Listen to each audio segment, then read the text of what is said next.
Dando continuidade à nossa apresentação anterior, aqui a gente tem a disponibilização de um croquis de salas de diferentes tamanhos. Como podem observar, as crianças têm assento em distância de 1 metro, mais de 1 metro, né, de uma da outra. E aí, essa orientação de distanciamento de 1 metro, ela deve permanecer em todos os ambientes da escola, laboratórios, salas de leitura, quadras esportivas. A secretaria orienta que as aulas de educação física sejam executadas dentro de ambientes pedagógicos, como a sala de aula, evitando jogos de contato nesse período onde nós estamos ainda, né, no processo de cuidado, de atenção em relação à contaminação. A higienização das salas, ela vai ser feita, né, principalmente nas superfícies, nas mesas, nas carteiras, nos puxadores, utilizando a solução de álcool 70, de água sanitária 1% ou de detergente.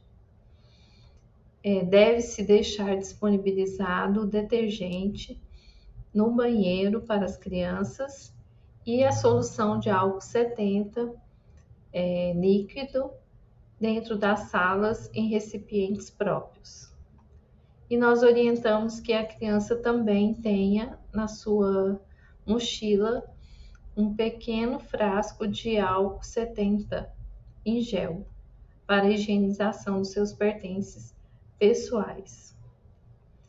Aqui é um grande complicador para a nossa sala, porque nosso ambiente é quente e as janelas de 3 salas não têm adequação necessária, pois temos vitrôs e não janelas.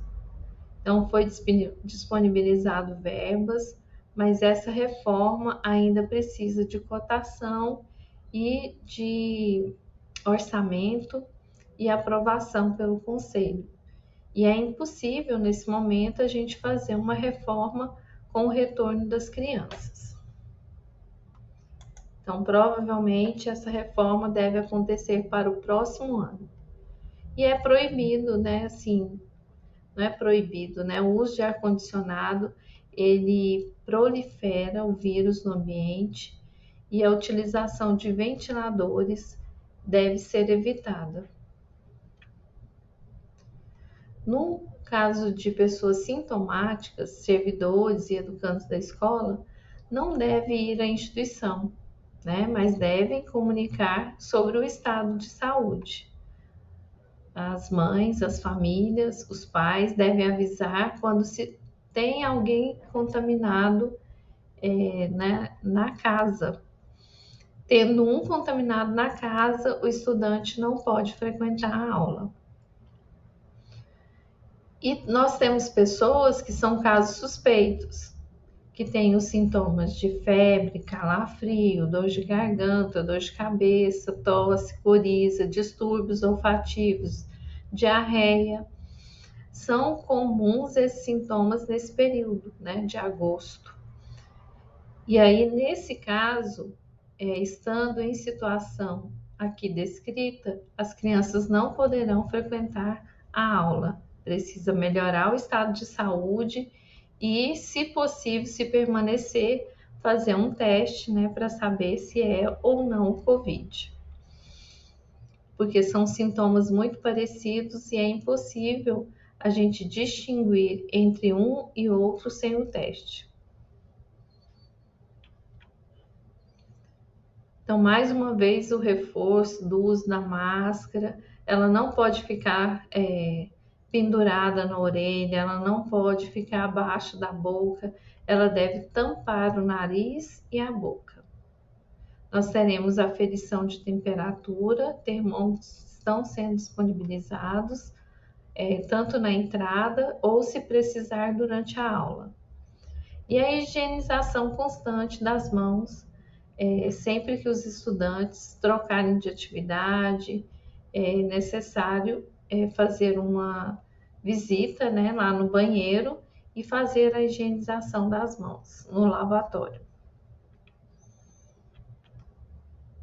Aqui a gente tem um protocolo de montar uma equipe para acompanhar todos os procedimentos que estão sendo implantados na escola, com o fim de conter a contaminação pela Covid.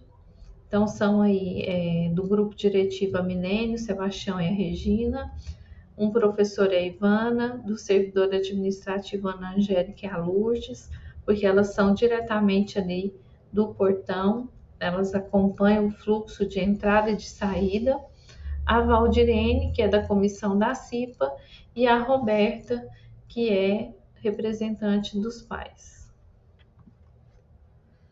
Então, aqui algumas recomendações. Sempre que tiver um caso de Covid, a gente precisa relatar à Vigilância Epidemiológica Municipal e ao Serviço de Saúde. Se não tem confirmação, se a criança, né, apresentar algum daqueles sintomas que a gente já falou anteriormente, é necessário que se informe e que esses telefones que as famílias deixam na escola precisam mesmo estar funcionando por conta da necessidade de alguns momentos a gente entrar em contato com a família diante de um estado, né, crítico da criança. Se caso for suspeito, tanto o servidor quanto a criança deve procurar um médico para avaliação e diagnóstico. Esse aqui é um fluxograma, né? Quando se tem um caso suspeito, quais são as ações que a administração da escola precisa tomar. Se é suspeito, tem que afastar para ser confirmado. Caso não seja confirmado o caso, o aluno ou o administrativo, o professor, ele retoma as atividades normalmente. Se o caso for realmente confirmado, através de um teste, né, tem um afastamento por 10 dias. Para as pessoas que tiveram contato com pessoas suspeitas ou confirmadas de caso Covid, também precisam ser monitorados durante 24 horas ou mais, né? A gente sabe que os sinais da Covid aparecem depois de 3 dias, observando, né, se não vai aparecer o sintoma. Então, isso aqui depois vocês vão ler com o tempo, né, para ver o fluxo. É interessante a gente observar esse quadro azul aqui, que diz que o que é um contato, né? Qual que é a definição de contato com um caso suspeito ou de um caso confirmado? É quando o indivíduo que esteve a menos de 1 metro de distância por um período de 15 minutos de caso confirmado. Ele precisa ter um contato físico direto, por exemplo, ter apertado a mão, falar sem a máscara, né? Às vezes tirar a máscara, porque a gente, infelizmente, às vezes a gente observa esse hábito, né? Esse mau hábito entre os alunos e também entre nós, funcionários. Quando a gente vê, a gente está querendo tirar a máscara, né? Então, observar a todo momento, né, se teve